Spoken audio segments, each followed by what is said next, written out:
pense que Oda, là, pour une fois, il s'est dit, vas-y, pas de parallélisme, et on va faire juste un arc de transition qui va servir déjà de power-up à Luffy pour que ce soit possible d'atteindre Kaido.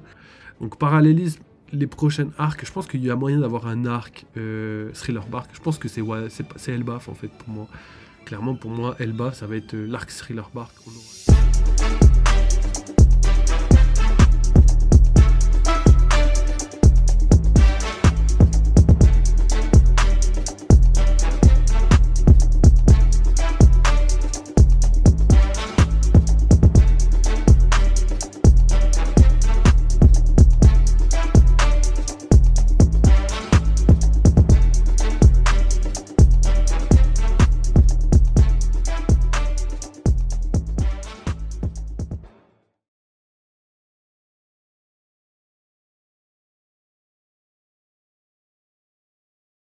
Dernier stade de Luffy. Voilà. Par là, on entend donc les derniers primes des Mugiwara, les dernières primes, et donc en gros le dernier stade où Luffy pourrait passer en gros.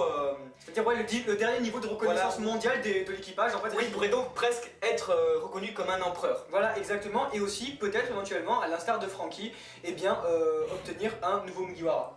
Voilà, c'est ça. Et donc voilà, on quitte le Cypher Ball 0, etc., pour bien retrouver un arc qui nous faudrait trouver un semblant d'Halloween en fait. Voilà, un peu comme pour Thriller Bark. Voilà, et qu'est-ce qui nous rappelle le plus Thriller Bark, si ce n'est, eh bien, Mihawk en fait. Parce que je sais pas si vous vous rappelez, pour l'entraînement de Zoro, eh bien, on avait un...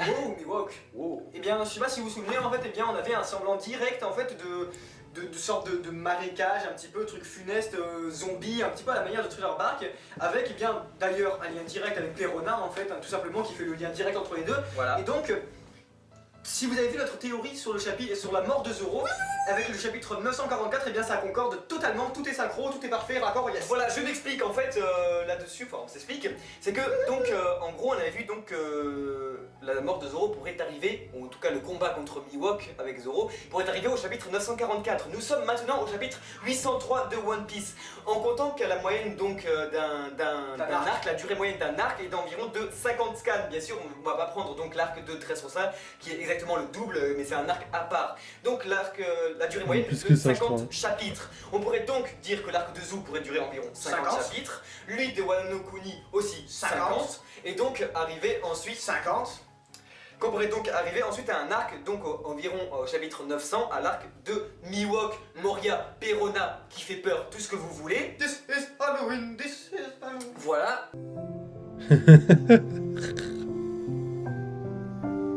J'en ai marre. Voilà. Et que... Je suis mort. Alors, revenons un petit peu sur ce qu'ils ont dit. Je sais pas si c'est le moment précis pour parler de parallélisme, parce qu'il y a encore plein de choses à dire, mais juste pour en parler de la vision qu'ils avaient de Wano, par contre, moi, dans ma tête, je savais déjà, même à Dressrosa, quand j'ai vu que Dressrosa était hyper long, je savais que Wano allait être le plus grand arc de tout One Piece, et c'était, pour moi, logique de ouf, tu vois.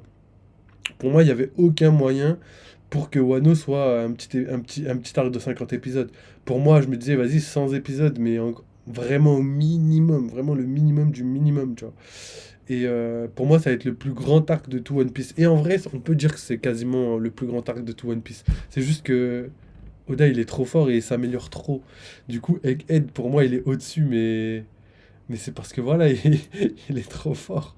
Et puis qu'on arrive à la fin de l'histoire, donc forcément, on a beaucoup plus de révélations. Mais en termes de combat, je pense que Wano, c'est quand même un des arcs les meilleurs, on va dire. Mais Egghead aussi, les gars, on n'y est pas prêt. Regardez juste le début d'Egghead avec Lucci et Luffy, et même ce qui arrive là entre Zoro et Kaku, un combat lambda. On a quand même des choses hyper agréables, tu vois, qui arrivent. Donc, je m'imagine même pas, regardez moi les Gorosei qui arrivent, tout le monde se taper, la tension qu'il va y avoir là, ça va être vraiment lourd de ouf. Et ça me rappelle un petit peu la tension qu'on avait avec. Euh, comment ça s'appelle? Avec Big Mom à Whole Cake Island. C'est vraiment une tension en mode, on savait que l'ennemi, on pouvait pas l'abattre celui-là, donc comment on allait s'en sortir? Du coup, c'était bien fait, et là aussi, c'est pareil, c'est la même chose, c'est bien fait, donc je kiffe un petit peu. Je kiffe même beaucoup ce qui se passe. Donc, quoi de mieux pour finir un arc comme ça que un combat de légende entre les deux sabreurs environ au chapitre 944. Et aussi, petite encore analogie, eh bien on a un lien direct entre deux Shishibuke, encore une fois, on retrouve un Shishibuke mort Voilà. et un Shishibuke Mihawk. Voilà, donc en gros, c'est tout, encore une fois, concorde. Wouhouhouhou. Et si on va encore plus loin sur ce parallélisme, on pourrait donc penser que le dernier arc de One Piece serait donc comme celui de Marineford, un arc de récupération, mais cette fois, Luffy serait à la place de Ace. Et donc, en gros, ça pourrait se passer Ça, j'avais déjà théorisé pas ça. vraiment au QG, donc à Marineford, mais plus à Marijois sur la Terre Sacrée, où tous les personnages rencontrés depuis le début du manga par Luffy viendraient l'aider en fait. Et on connaîtrait enfin la véritable force de Gaemon. Voilà. Viendrait en fait l'aider, viendrait le secourir, parce que si vous regardez bien depuis le début du manga, Luffy promet donc aux amis qu'il s'est fait depuis le début, qui se reverront un jour ou l'autre, mais là, jusque-là, ça devient impossible. Ils pourront pas se retrouver, à moins qu'ils se retrouvent tous en même temps, et donc cet arc pourrait être la solution à ce problème. Et donc, si Luffy donc pourrait alors engendrer la destruction de Marijois, donc du gouvernement mondial, de Redline, et alors par la même occasion de l'île des hommes poissons. En gros, tout concorde, il pourrait alors détruire tout ça, faire un seul monde, donc une seule pièce, un seul océan, et créer ainsi, enfin réaliser ainsi les rêves de chacun. Quoi qu'il en soit, on espère que cette petite vidéo sur le parallélisme, l'histoire de One Piece vous a plu. Voilà, vous inquiétez pas, on fera. Ok, donc la petite pause les gars, on va analyser ce qu'ils ont dit. Donc déjà juste pour parler du parallélisme, ça que je voulais dire c'est que en fait aussi, dès qu'on était à Zou, tu vois, là on aurait pu dire que le parallélisme suivait une logique, la même logique qui était là dans le début du Nouveau Monde, mais Oda, il nous a montré plusieurs fois d'ailleurs, qui préférait mettre l'intérêt de l'histoire au-dessus de l'importance de ces parallélismes, etc. etc. Donc, quand je dis ça, c'est par rapport... c'est un exemple simple. Quand on avait parlé du chapitre 1100, tout le monde pensait que le chapitre 1100 allait être colossal, qu'il allait faire un événement de malade mental, l'arrivée de Dragon Egghead, il y avait plein de théories qui fusaient, mais en fait, il a rien fait de prévu, il avait rien prévu, il a dit non, là je suis dans mon histoire, je développe, je n'ai pas le temps de caler un chapitre précis ici, je vais mettre juste 2-3 petits trucs et tout pour que le chapitre soit sympa, mais je ne vais pas faire quelque chose de légendaire. Alors que quand on l'a vu dans les chapitres précédents, donc le 94 ou 96, je sais plus, même 97, j'en sais plus, et ben, 1097, et ben on avait God Valley, donc on avait vraiment un chapitre de légendaire, tu vois, et ce chapitre-là aurait pu arriver 1100 si Oda avait décidé de retarder les choses. Sauf que Oda, il a changé de méthode de construction de son manga. Il a dit ok, les parallélismes c'est bien, ok, faire des foreshadowing, faire des petites références, faire des petits trucs et tout, c'est cool, mais en fait lui ce qu'il veut maintenant c'est mettre en avant l'histoire et l'intérêt principal du lecteur. C'est-à-dire que là, il va plus se concentrer sur la narration, sur les informations, sur les secrets de One Piece, que sur les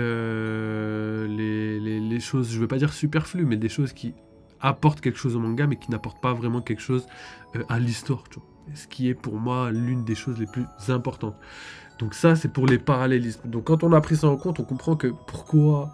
malheureusement le Mon Corvo avait tort sur les parallélismes, c'est parce que eux ils suivaient une logique comme si Oda allait la suivre au bout, mais en fait le problème c'est que il se met trop de contraintes. Quand il fait ça, il s'oblige à millimétrer les chapitres, à calculer tout et tout, et en fait le délire c'est que s'il avait le temps, qu'il y avait des pauses habituelles dans One Piece et tout, ça aurait pu se faire tranquillement, mais le problème c'est qu'il a pas le temps. C'est vraiment qu'il a vraiment pas le temps. C'est que lui, il doit développer donc ses scans, ses chapitres toutes les semaines. Donc, quand je dis toutes les semaines, vous comprenez, avec les pauses, etc. Il doit aussi faire attention aux animés, que tout soit bon. Il doit aussi donner des informations supplémentaires par rapport au magazine, par rapport au databook. Donc, tu as toujours des informations supplémentaires dans tout ça. Ensuite, il doit aussi donner son avis sur les personnages du live action, sur la direction artistique, entre guillemets, du live action. Donc... il doit superviser énormément de choses, et même je dirais un peu trop de choses. Et à cause de ça, et ben ça le contraint à ne pas pouvoir être ultra concentré sur la chose principale qui est le manga One Piece. Et du coup, si on prend juste cette stat-là et qu'on y ajoute le fait qu'en plus de d'écrire son manga, de créer une narration, de créer peut-être des nouveaux personnages, des nouvelles intrigues, etc., il doit ajouter le fait qu'il doit penser au numéro des chapitres. Donc ça, il le faisait avant parce qu'il le pouvait. Sauf que là, maintenant, il doit tout regrouper en étant cohérent. Donc il est obligé de vérifier tout le temps certaines choses et tout pour être sûr que son histoire n'est pas incohérente. Au début de l'histoire, c'était beaucoup plus facile parce que voilà, c'était la construction de l'histoire, c'était le début, donc tu avais moins de travail à faire, tu vois. Et là, maintenant, il doit, en plus de terminer le manga de façon magistrale parce que les fans l'attendent au tournant, il doit, en plus de ça, valider des nouvelles infos, rajouter par exemple des foreshadowing, des explications par rapport à des trucs qui nous avaient teasés, ou même des finalités de foreshadowing, des parallélismes comme on l'a vu dans la vidéo, et aussi faire en sorte de coïncider les chapitres, les numéros de chapitres en fonction des personnages, en fonction de ce qu'ils représentent, en fonction de leurs fruits, etc. Vous avez capté, il y a tellement d'informations qui doivent croiser que là ça commence vraiment à être ultra difficile. Donc voilà, quand on prend ça en compte, on comprend plus facilement pourquoi Oda a changé de direction. Donc là, pour eux, après Zou, on allait direct à Wano. Et je pense que moi aussi, avant de savoir qu'il y avait un problème avec Big Mom, je savais qu'ils allaient aller à Wano. Enfin, tout le monde le savait. Le problème, c'est que si tu sais pas qu'il y avait Big Mom entre les deux, bah, comme le Mont Corvo, tu vas te tromper, tu vas te dire qu'on va à Wano, et en fait, on n'y allait pas. Et du coup, c'est là où la cassure, on va dire, du parallélisme s'arrête. Parce que, pour moi,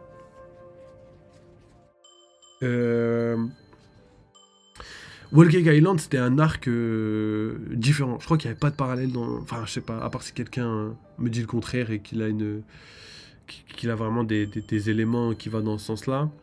Pour moi, je crois que Whole Cake Island ne ressemble à aucun autre arc de One Piece.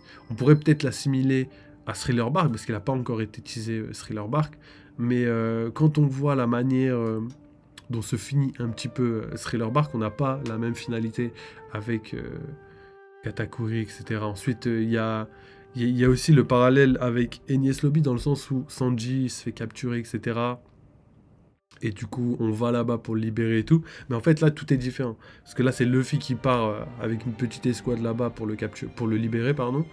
Et au final, ils arrivent à le libérer. Et en fait, c'était pas vraiment une libération. On apprend plus sur la famille de Sanji et tout. Donc, ça correspond pas autant que Robin, tu vois. Qui, elle, qui correspondait vraiment à l'arc Enies Lobby. Et en plus, l'arc Enies Lobby, aujourd'hui, on le sait, avec Wano, avec tout ce qu'on sait de Wano, on sait qu'il y a eu plein de choses qui s'est passées, genre... il y a eu Onigashima, pardon.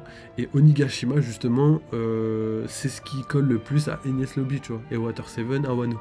Et du coup, on a vraiment deux arcs séparés avec deux îles, avec une ascension entre les deux îles, un raid sur les deux îles, qui vont affronter donc un ennemi beaucoup trop fort au premier abord. Et avec ceci, on a... donc un nouvel allié, on a aussi la libération d'un allié capturé, donc là c'était Momonosuke, et on a aussi, bon bah, on l'a vu avec le Cypher Paul et tout, qui était là avec le parallèle avec les CP9, pardon, ouais, je perds mes mots. Du coup on voit exactement les deux liens qu'il y a entre les îles, entre Wano et Enies Lobby.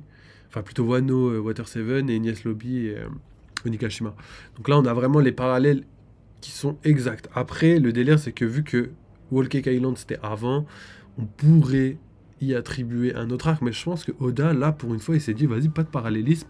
Et on va faire juste un arc de transition qui va servir déjà de power-up à Luffy pour que ce soit possible d'atteindre Kaido. Je pense de comprendre tout ce qui est acquis du futur et tout, c'est quand même quelque chose d'essentiel pour Luffy à ce stade du manga, surtout que Kaido, même après Whole Cake Island, c'était impossible pour nous de voir Luffy battre Kaido. Même pour l'ensemble des lecteurs. Et à la fin, c'était le contraire. C'est que tout le monde disait, mais ouais, il va le battre, c'est bientôt fini. Et le combat n'en finissait pas, je me rappelle. Et au final, j'avais teasé qu'il y avait un petit power-up de Kaido juste avant, en rapport avec son éveil et tout. Et c'est à ce moment-là que ce serait la fin du combat. Et en fait, c'était pas en rapport avec son éveil, c'était en rapport avec une nouvelle forme Enfin, peut-être en rapport avec son éveil, je sais pas. Mais en tout cas, son éveil, c'est avec l'écharpe, donc c'est dans sa forme hybride, tu vois. Alors que Luffy, c'est pas du tout comme ça. C'est bizarre, hein. C'est vrai que Luffy, c'est pas du tout comme ça. Il a une forme propre pour l'éveil. Et sa forme hybride, on la connaît pas, du coup. Ou peut-être que c'est le Joy Boy qu'on connaît d'aujourd'hui. Et qu'en fait, la forme transformée de Joy Boy, c'est la forme gigantesque, parce que Joy Boy était potentiellement soit un boucanier, soit un géant. Donc voilà. Tout ça pour vous dire que Oda ne continue pas les parallélismes. Et comme là, par exemple, Egghead, on aurait pu se dire, ouais, ok, il y a Whole Cake Island, et après Whole Cake Island, il y a Wano, et que du coup, il a juste inversé Thriller Bark et Wano. Enfin, plutôt, Whole Cake Island qui représente Thriller Bark, il l'a inversé avec Wano qui représente Water 7. Mais en fait, c'est pas du tout ça, parce que même après Wano, du coup, on retrouve Egghead qui était un parallélisme avec Shabonji. Parce qu'on revoit l'amiral Kizaru, on revoit l'homme à la hache, c'est comme ça que le film l'appelle, Sentomaru. On revoit les pacifistas, etc., etc. On revoit Bonnie, il y a plein de trucs qui est en parallèle avec Shabonji. Et d'ailleurs, on voit aussi un ennemi beaucoup trop fort. À l'époque, c'était Kizaru, et aujourd'hui, c'était Gorosei. Donc, on a vraiment un ennemi beaucoup trop fort qu'on ne peut pas abattre, et qui va nous forcer à fuir, comme à Shabonji. À Shabonji, ils ont fui, mais pas par nécessité, mais plutôt de manière incontrôlée. Et là, ils vont fuir de manière voulue. En tout cas, c'est ce qu'on croit pour l'instant. Après, peut-être ça peut changer, on verra bien, les gars. Donc voilà, tout ça pour vous dire que les parallélismes, on les suit, mais pas sûr. C'est pour ça que Whole Cake Island, ça peut être le parallélisme de Thriller Bark, mais je trouve que ça s'y prête pas. Ça s'y prête pas vraiment. On aurait pu avoir, comme ils ont dit, le retour de Mihawk, on aurait pu avoir un ennemi type Oz, tu vois, qui nécessite plusieurs personnes pour le tuer, etc. Sauf que là, c'était plus vraiment un arc de transition. Alors que Thriller Bark, c'était vraiment un arc avec un ennemi vraiment balèze, une nouvelle forme de Luffy. Hein. Donc là, c'est la première fois que Luffy à Thriller Bark a utilisé en même temps le Gear Second et le Gear Third. Donc c'est sa première fois. Et d'ailleurs, il l'a pas réutilisé de tout le manga jusqu'à ce qu'on arrive à Water 7, hein, à l'île des hommes poissons, donc après la grande guerre et tout, tu vois. Donc ça c'est ouf, tu vois, c'est des petites informations qui montrent, en fait c'était un foreshadowing de malade, tu vois. Thriller Bark, on savait que Luffy allait utiliser un jour la fusion du Gear Third et du Gear Second. Sauf que nous on l'a vécu à l'île des hommes poissons, où il faisait des Elephant Gun, ouais, Elephant Gun là, mais en mode machine gun là, en mode Gatling. Et après, on l'a vu avec le Gear 4, où là vraiment il y a une fusion parfaite des deux gears. Donc voilà pour la petite explication. Donc parallélisme, les prochaines arcs, je pense qu'il y a moyen d'avoir un arc Thriller Bark. Je pense que c'est Elbaf en fait pour moi. Clairement pour moi, Elbaf ça va être l'arc Thriller Bark. On aura un ennemi vraiment très très fort. Sûrement lié avec les armes antiques, ou sûrement lié avec une bête mythique, quelque chose de très très fort, tellement fort qui nécessitera plusieurs personnes pour le battre. Je sais que c'est dur à croire, hein, sachant que Luffy est censé être la créature la plus... Enfin, l'homme qui a battu la créature la plus forte du monde, je pense que le dire comme ça c'est mieux. Donc à voir si tout ça va se réaliser ou pas, mais il y a de fortes chances pour qu'il y ait un parallélisme entre les deux. Et d'ailleurs, après Elbaf, on devrait avoir normalement la construction de Marineford, donc avec Impel Down, avec tout ce qui s'ensuit, donc l'Amazon Lily, Impel Down et Marineford. Donc pour moi, il y aura Red Star, peut-être Villa, qui pourrait être l'emplacement du dernier poneglyph, même si en vrai on ne sait pas trop. Du dernier Red Poneglyph, et après, je dirais Raftel. Hein. Raftel et Grande Guerre au sommet, quoi. Guerre pour la fin de One Piece. Donc il y a plusieurs possibilités. Il y a beaucoup de gens qui pensent que Raftel, on ira avant la grande guerre de la fin. Et moi, j'y crois pas du tout parce que, comme je vous l'ai dit plusieurs fois, Raftel, pour moi, c'est un élément de passage. C'est-à-dire que pour aller là-bas, déjà, tu débloques ton titre de roi des pirates. Et pour moi, ça m'étonnerait que Luffy débloque le titre de roi des pirates et que l'histoire s'arrête là. Pour moi, il faut qu'il navigue en tant que roi des pirates, il faut qu'il ait la reconnaissance de tous les autres pirates pendant qu'il est encore dans l'œuvre. Et il y a aussi le siècle oublié. Il y a aussi le siècle oublié, donc toute l'histoire du siècle oublié, on va en apprendre un petit peu par Vegapunk, mais lui-même l'a dit, Vegapunk l'a dit, on n'a pas toutes les infos par rapport à tout ça, par rapport à ce qui s'est passé à l'époque, donc il va falloir qu'on aille quelque part retrouver ces infos-là. Et même si on va à Elbaf et qu'il y a des gens qui ont lu tous les livres et tout, c'est la même chose, parce que Clover n'avait pas toutes les informations aussi. On aura peut-être des informations complémentaires, mais on n'aura pas l'histoire du siècle oublié, l'histoire de Joy Boy, tout ça on devrait le découvrir avant. Comme ça, Luffy, il saura qui il est, qui il représente, même si pour moi il va s'en foutre entre guillemets et qu'il va, il va juste suivre son instinct, il va aller attaquer les Tenryubito parce que les Tenryubito, eux, vont vouloir changer la face du monde. Donc je pense que ça va être une raison valable pour aller les déloger.